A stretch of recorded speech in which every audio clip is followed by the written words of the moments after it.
Hello, Sheikkers, and welcome back to Nerdy Sheik Universe, a YouTube for all types of nerds. And I am back and with a new interview with you. And introduce yourselves. Oh, hello. I'm J. Michael Tatum. I'm a voice actor and adaptive script writer, and I do lots of stuff. But I'm probably most known for playing Sebastian in Black Butler, Tenya Ida in My Hero Academia, and Commander Erwin in Attack on Titan, among many, many, many others. And he's also Klein on Ruby. That's true. That's true. And Sir Hammerlock in Borderlands 2. Gotta get the video game. Lots of credits. Yeah, lots of stuff. We'd be here on the page. Just show them your hat real quick. I'm even wearing a Ruby hat. Yeah, sweet. Yes. I love Ruby. Cool. Same here. And I'm Brandon McInnis. I'm a voice actor. And what am I in? I'm Keita Amino in Gamers. I'm Samon Goku in Nambaka. I'm also Finral in Black Clover on Toonami right now. And I'm also Kaito in Cardcaptor Sakura Beer Card. Ooh. All so that that's cool stuff. Fun. Sweet. That actually makes me happy. Since we have seen you last year at Holiday Matsuri, what have you two been doing since then? Oh, lots of stuff. I'm always very busy. I've been recording a lot of simul-dubs, a lot of really cool stuff that I got to do last season. I got to also work as the adaptive writer for Garo Vanishing Line, which was a franchise I really, really like working on. So it was really cool to get to dive back into that.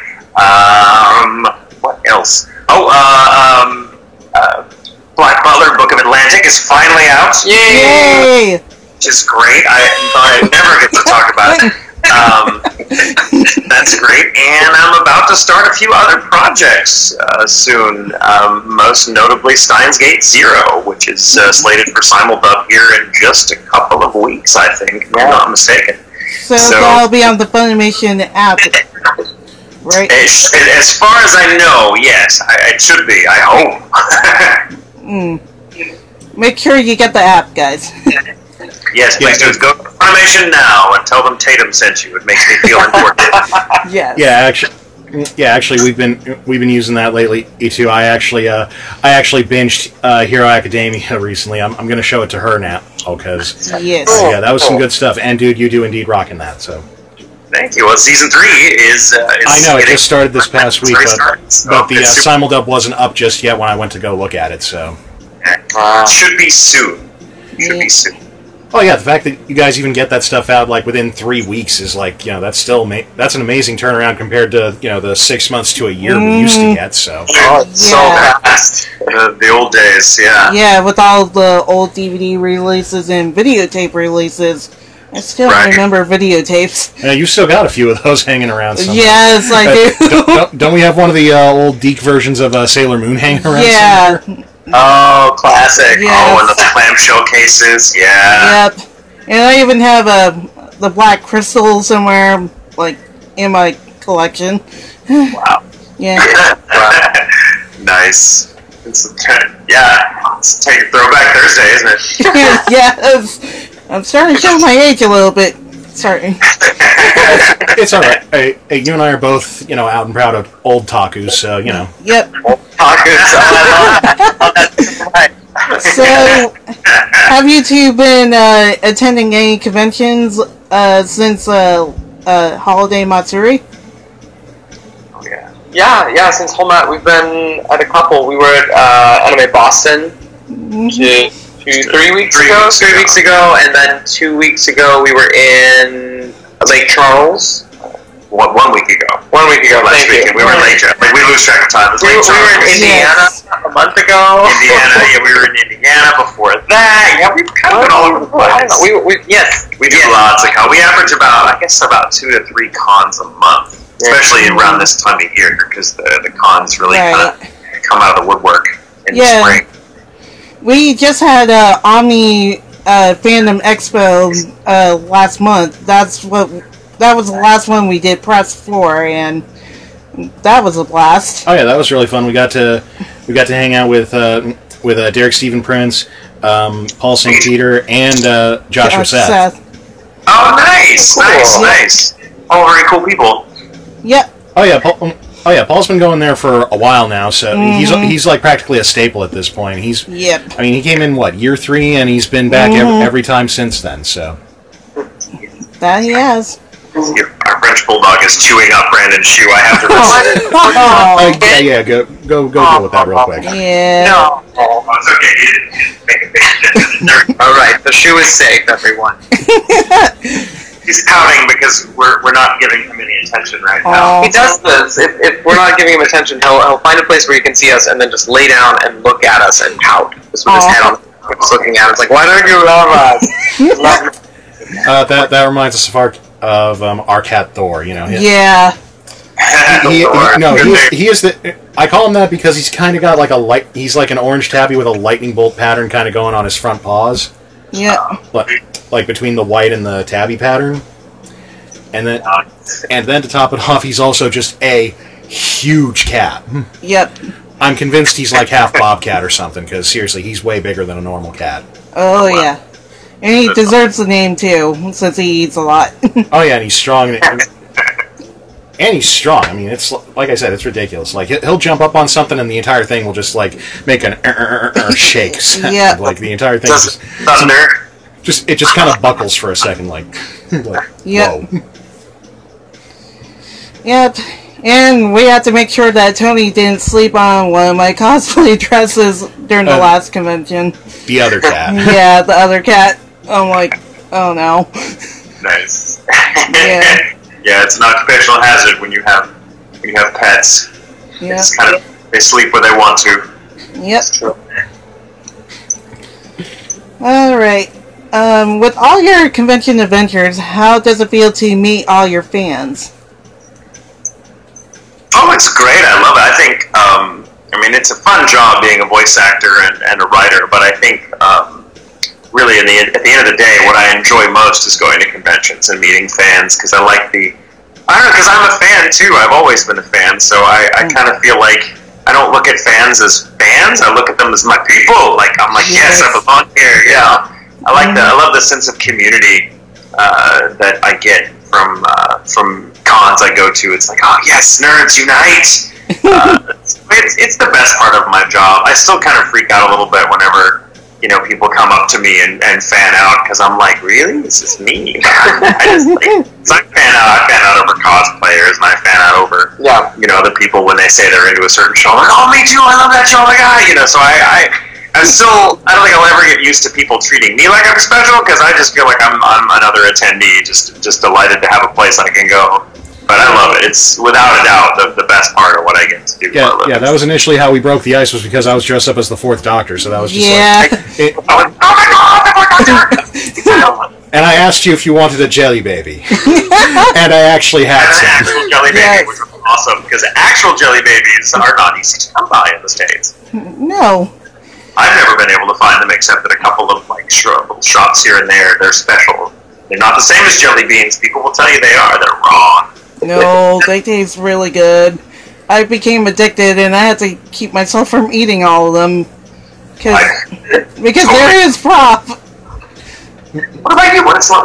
What are the comments? Oh, it's fun. It's really cool. I think my favorite part is when a fan will come up and they're into a character for a show that doesn't have a wide following, or that meant a lot to you, but not a lot of people know it. For instance, for me, it's Corteo in 91 Days. Because 91 Days didn't turn into this huge franchise or anything, but for the fans of the show that know it, they really know it.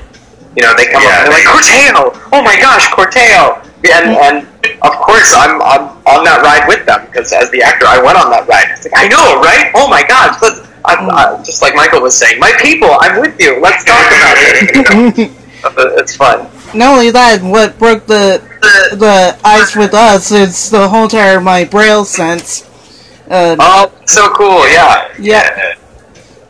I feel like I learned so much from fans at conventions too, because I'm I'm big into technology. It's my job, and so it was really neat seeing your Braille sense and learning about it. Thanks for teaching me about it. No problem. I'm going to be upgrading soon, so this one is going goodbye to the technology heaven. It has lived a long and fulfilling life, but it's at the point where it just can't keep up anymore. Yep. Yeah. It happens. The poor thing's burning out. Yep. So what?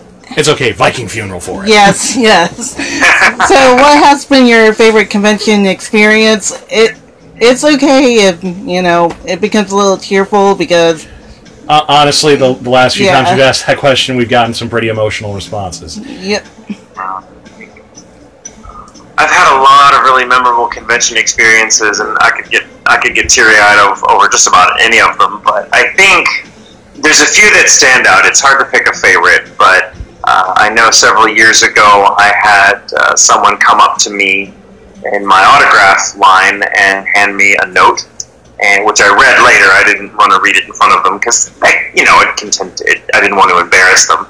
But it was a long note anyway, so I took it, and in the note, I discovered that the person handing me this was transgendered and was dealing with a lot of flack from family and friends, being who they are, and that they considered for a time, as I think anyone would under the circumstances they considered suicide, and but they said that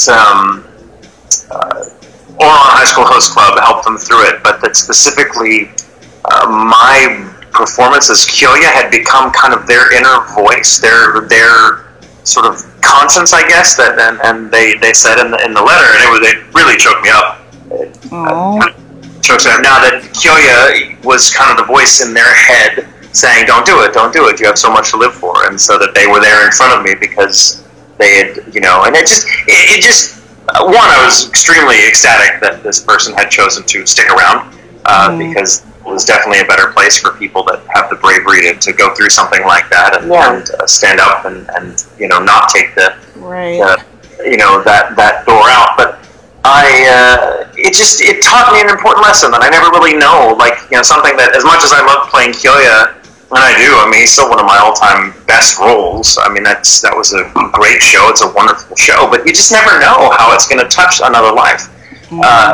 Something that maybe, even a character that maybe just a few hours of recording for me, and I have a connection with it, but it's that, I go in one day, I record it, and I'm gone forever, and people tell me about it later at conventions, but I never know how a performance is going to affect somebody. And ever since then, I've always taken everything I do very, very seriously, because I just never, you never know how, in what way it might hopefully help someone that's going through something really awful. Because I know I've had my own experiences as a young person, especially where I would just, lose myself in a show because it was such a wonderful escape from day life, which I needed.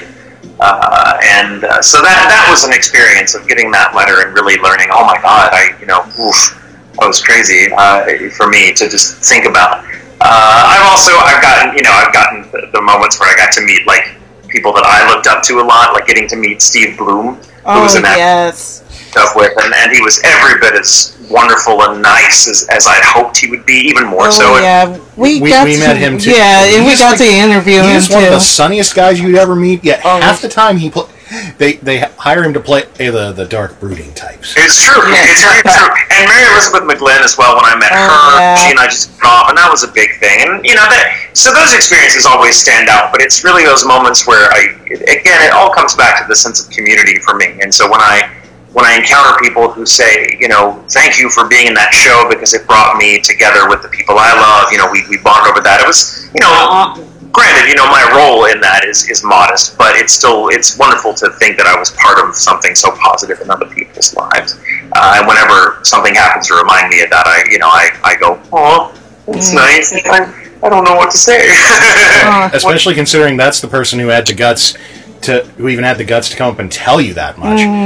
There's bound to be a ton of other people who had a similar experience, but just never actually said anything. So, So yeah, any number of roles that that you guys have played, that could have made the same difference to someone, and you just, they've either never told you, or you haven't met them yet. Yeah, for instance, Fairy Tale always teaches me not to give up on my dreams. It's a good lesson, and it's funny. Like you find that kind of inspiration, and everyone finds their inspiration in the most unlikely of places, I think, and it's always important to own what inspires you, in the sense of like, I don't care if other people don't get it. This is what drives me. Yeah, I'm going to be into that. Exactly. Yeah. What about you, man? You don't know how you affect people, and I think that's been a really cool thing that I've seen at conventions too. One of the recent conventions that we went to, we were doing our 18 plus panel, and that's a fun panel. Oh yeah. But we're up there, and when we're at conventions, we're pretty visible. I don't think we realize just how visible we are as a couple, because we don't think about it. We're like, oh, it's pretty normal for us. Yeah, whatever. It's our lives, so we don't think about it. But there was a couple that was in the audience that sent me a message later, thanking us just for going to cons together and being present, because it really affected him and his partner. I guess his partner is really introverted and super shy, and at the convention, because we were there and so present, and it was so normal for us to be like an out couple, he really like opened up and was really expressive, and was more extroverted and had a lot of fun at the con, just hanging out, and so he said thank you for that. And I think coming to that realization of, oh wow, we affect people in ways we don't even realize is very powerful. Yeah. Right. By being us. Weird. Yeah. So, did you two meet while recording an anime, or? No. No. But we did meet at a convention. But we met Brandon.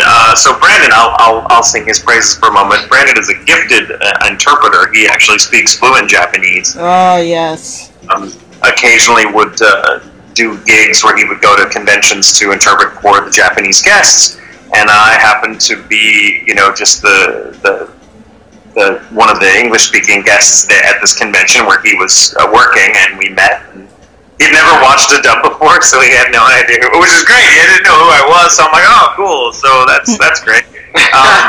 But when I found out that he lived back in here in Dallas, in the same city I've always lived in, so I thought, oh, we should, we just got along really well, so we traded numbers and got to know each other, and then the rest is history. But yeah, we met at a convention. We did. And that's how that happened. It's actually a much longer story than that. That's the shortest version I can do. Long. Yeah, I remember you guys told us the story during one of your panels at Holiday Matsuri. So yeah, anyone, if you ever go to one of the cons where these guys are at, go to like all their panels. I guarantee you will hear the story. It's great. Go hear them tell it. We'll just ruin it. So yeah, we don't want to give you spoilers, and also take too long. That's the other thing. The 18 plus panel, some of the most fun you'll have that entire weekend. So definitely go. Yeah. It gets pretty raunchy. if you're actually 18, you're not allowed in there if you're under. And don't forget Grandma. Yeah, if you're not 18, Grandma. Grandma was having none of it. She was like, yeah, you don't scare me, Tatum. I was great. She could have gotten up and done that panel single-handedly. Yeah. Okay, we just do need to share the story of that real quick. We went to the 18 plus panel that you guys were doing, and it turns out someone who was sitting in the front row had brought their grandma with them. Yep. And Grandma was enjoying herself. Grandma thought it was hysterical, and of course she's sitting there in the front row, looking at me every time. I'm like, and I called her granddaughter up on the stage. Yeah. as part of the act, and I was like, "Oh, is that your grandma? Oh God!" And so for the rest of the panel, I kept saying, "Sorry, Grandma." Every time I told a dirty story or made an awful joke, I would have to turn to Grandma and apologize. She just waved me off like, "Go on, sweetie." You had them bring one of the empty chairs in front and actually just put it there and just ask her to like sit and look that way, look the other way, please. Oh yeah. She was such a great sport about it too. She found me later, and she found me later and thanked me for just being so, it was great. Like she was laughing so hard the entire time that I felt oh, thank God. Yeah, I was too, like, I do a cat noise most of the time, and I was very high-pitched. The even funnier thing was when we went and came and saw you guys the next day. We were like two spots in line behind the that one person and Grandma. Grandma! So we got to see them come and pay you guys a visit afterwards the next day too. Oh my. We were telling our friend who wasn't able to come to the panel with us, like dude, that's Grandma from the story we were telling you about. We just went and straight up pointed at her, and that's Grandma. I think Grandma will forever be known now as Whole Mat Grandma. Now that's just gonna be. Yeah, possible. I hope she comes next year, and I hope she comes every year. Like she's now the unofficial mascot of that convention, as far as I'm concerned. I can imagine this year's Whole Mat, like we probably bump into her out of nowhere. Can just be one of the greatest, like insider running jokes going on for that entire convention. Just that one person comes and always brings Grandma. Always brings Grandma along, and oh my God, the hilarity that ensues. Oh yeah, I still remember how I used to bring my dad to the conventions for a day. I'm like, sorry, Dad. Not quite. Not quite an experience, because sometimes this stuff is weird to my parents. So yeah. Excuse me, I cannot imagine bringing my mother or father or my grandparents when they were still around. I can't imagine how they would respond to a convention. I'm like, No. I'm done. It would either be that, or it'd be completely nonplussed about it. It's like, yeah. Wait, you thought this was going to be weird to me? Kid, do you remember the times I grew up in? Old people are cool like that, I don't know why we're so terrified of, like, shocking them. Like, I think old people are just they're so beyond being shocked. They've seen it all, they've done it all, there's not a whole lot that makes them go, oh, alright. It's so fun. Yeah, somehow I get the feeling, and my grandpa would have been one of those folks who would have been completely nonplussed if I'd ever been able to bring him to one of these things. He'd be like, I went through World War II, man. I served in World War II. You really think this stuff's going to shock me? Please, I've seen shocking. He was like, this is what I fought for. What are you talking about? It's like, yeah. Are you kidding? I have seen shocking. I have seen some truly shocking and horrifying stuff. This is nothing. If you hear some snorting, it's just our French bulldog. That's all. Yeah, he's in our lap now because he wanted the attention. He was like, "Who are you talking to? I don't like not being part of stuff." Aww. He's all like, I hear people. You're talking to people. Well, where are they?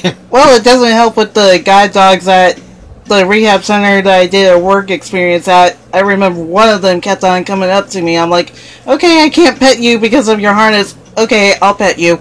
Just for 2 seconds. It's like quick little ear scratch, like, yep. There you go. Okay, there you go. What has been your favorite series to work on? So far. And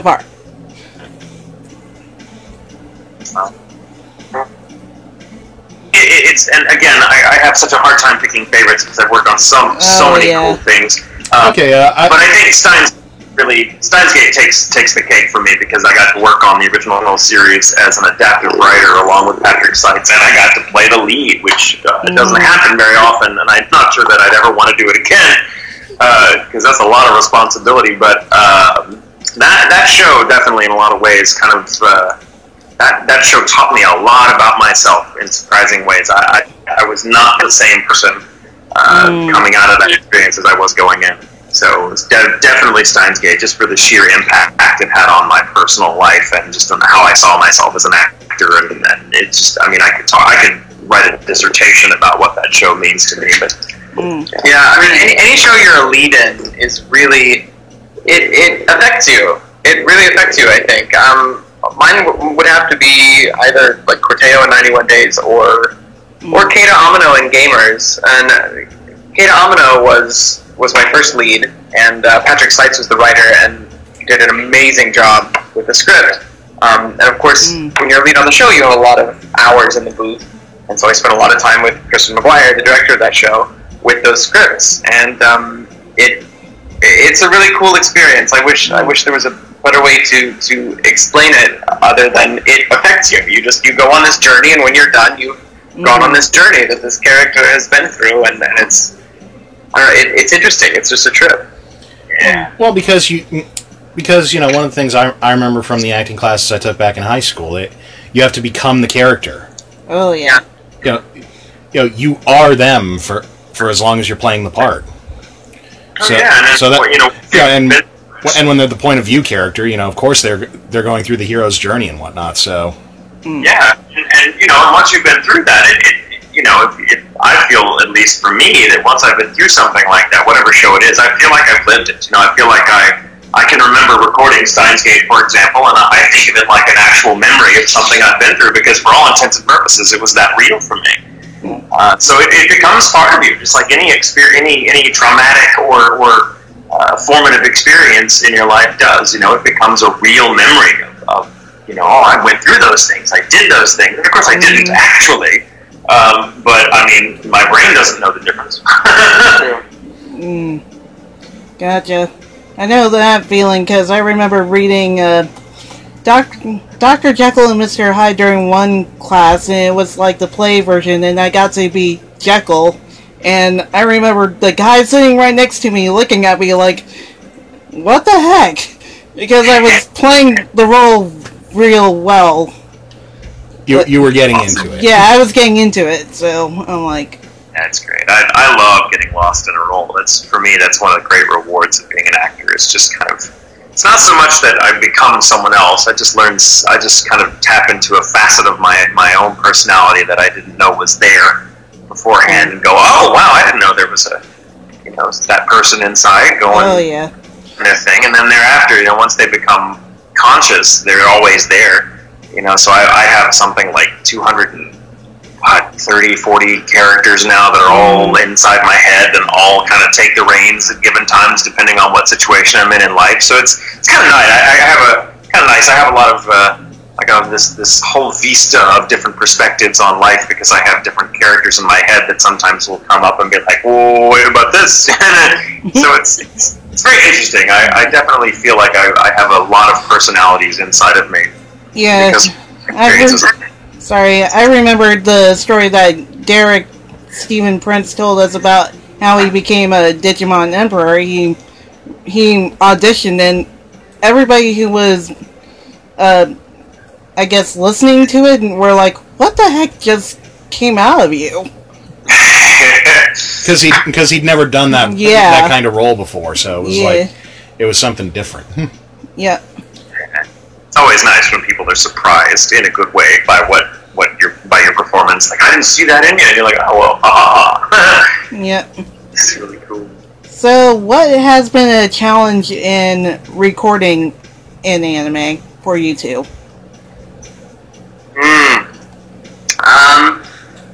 There's in the show 91 Days. There's a very difficult scene for the character that I play, Corteo, at one point, and we had just come back from New York the day before, and my voice was a little tired because up there the weather was really cold, so I went through a lot of temperature changes over the past week, and so my voice wasn't in really good shape. I was starting to get sick, and I went in and had to record on this thing, and at the same time I was recording a show, Nanbaka, where the character has this really gravelly voice like this. It's up here, there's some grit. So that's also kind of vocally intensive, and by the time I got to the 91 Days session, I was really feeling kind of fatigued.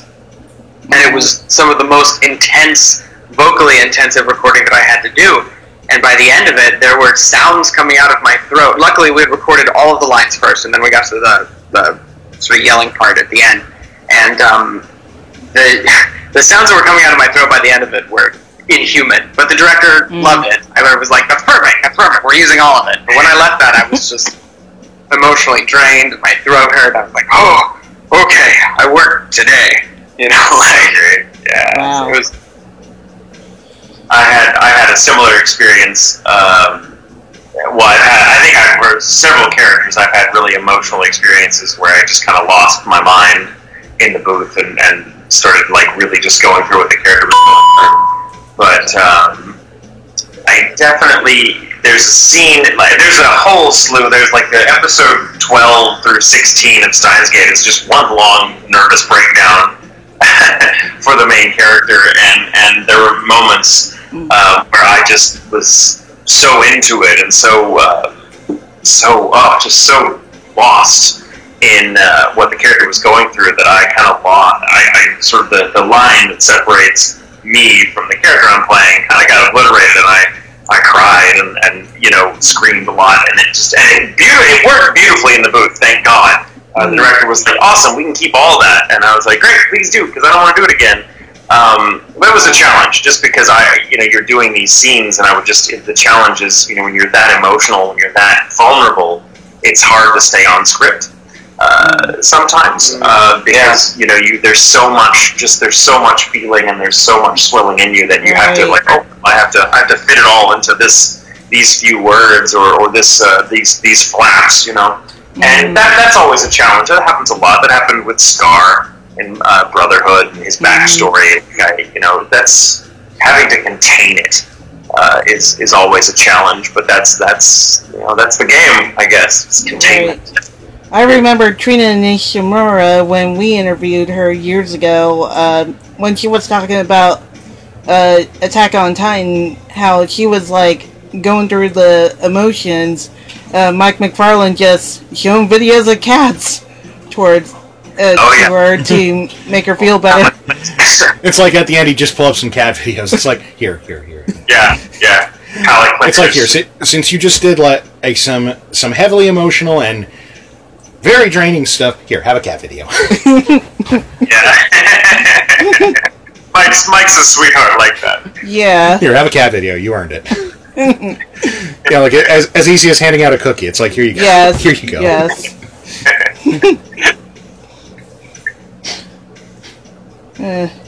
Is there any advice you would give to anyone who wants to go into voice acting? Yeah, take classes. Take a lot of classes and focus on the acting part of it. I've encountered a lot of people that want to become voice actors because they want to be actors, but they're not comfortable with, say, being on stage or in front of a camera, and maybe they have, maybe they just they're nervous at the idea of, being in front of people or whatever, and they see voice acting as kind of a way to satisfy their desire to act without having to kind of face the parts of it that scare them, and that's not a good way to go about it. In fact, it's the worst way I can think of going about it. Like seeing a voice acting as kind of a compromise, because voice acting is really hard, and I know of course I'm saying that I'm biased, but I have a lot of experience as a stage actor. Brandon and I both do, and doing film and television, things like that as well. And there's a lot about acting that is already hard enough, but it's, for example, when you're on stage, though, or you're in front of a camera, you have access to all sorts of resources that can help your performance, help make it kind of real for you. You have costumes, you're working off of other actors.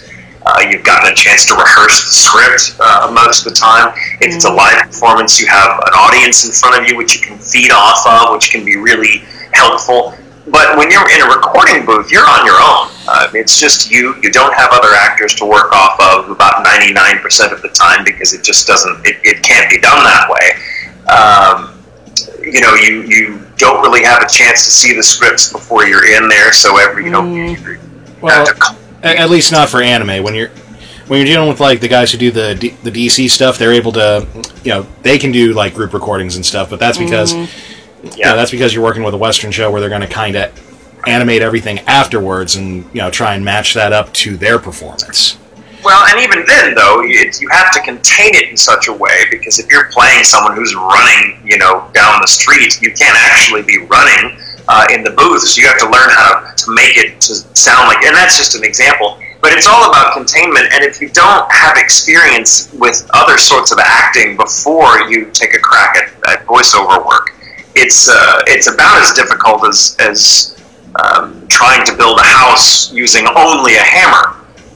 Because that's all you've got. You've got one tool. You've got your voice now has to do the work that you have your entire body to help you with if you're in any other acting situation. So for people that want to be voice actors, I say again, really, really be honest about your desire to be a voice actor. And if you want to be a voice actor because you want to be an actor and you're just too afraid and see voice acting as kind of a way to get through it anyway, don't do that. Face your fears, because they're waiting for you in the booth too.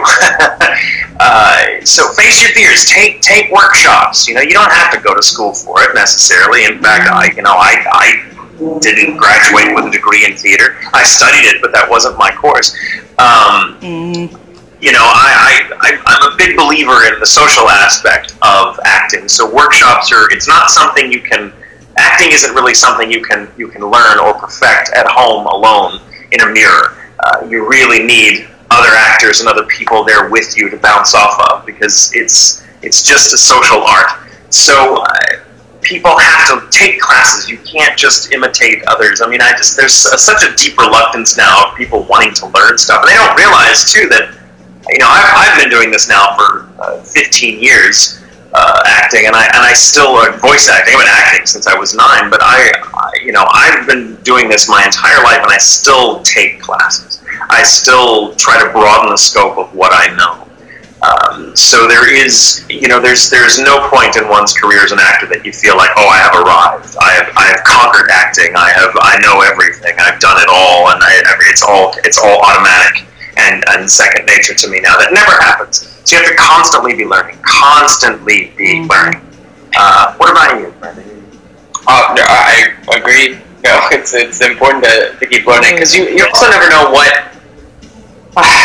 When you act, you can not only draw on your own experiences, but experiences you've had doing other forms of acting.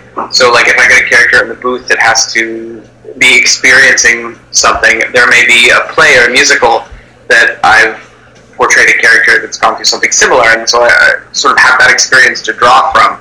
And so by doing a wide range of different types of acting, it can help you immensely with voice acting specifically. It makes it a lot easier, I think. Yeah, gives you more to work with. True.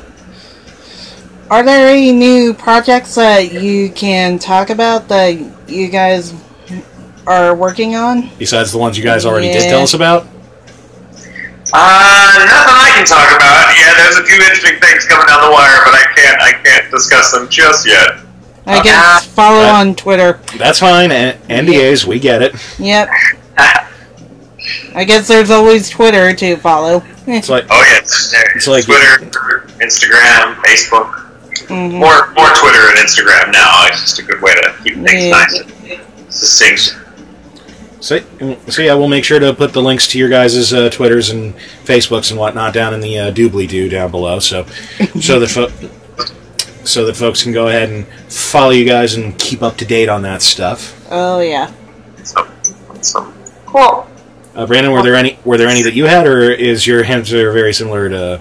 It's pretty similar. The only thing I can really talk about, which I talked about already, was Cardcaptor. Sakura is going, where it's a 24 episode airing, so a 2-cur is what it's called, and we're into the second one now, so things are starting to ramp up, and there's some mystery surrounding my character, and I think my character is going to have some more to play. He'll have more to do in the storyline in the second half, so that should be interesting to see what happens. I need to watch that, because I love Cardcaptor Sakura, been a fan of Clamp for many years. Yeah. Especially when it comes to the Tsubasa Reservoir. Yeah, let's see. Just looking at the some of the box sets you got on display. Oh, look, there's X 1999. There's oh hey, there's that Tsubasa set you were just talking about. Yep. Yep. Yep. That's just based on what I can see over here. The rest are all hidden amongst the collection. Yep. Yep, I've been a major collector. And still trying to collect Fairy Tail, by the way. Oh yeah, that's quite an undertaking. Oh yeah. Still need to get part 19. I just got 18 last year.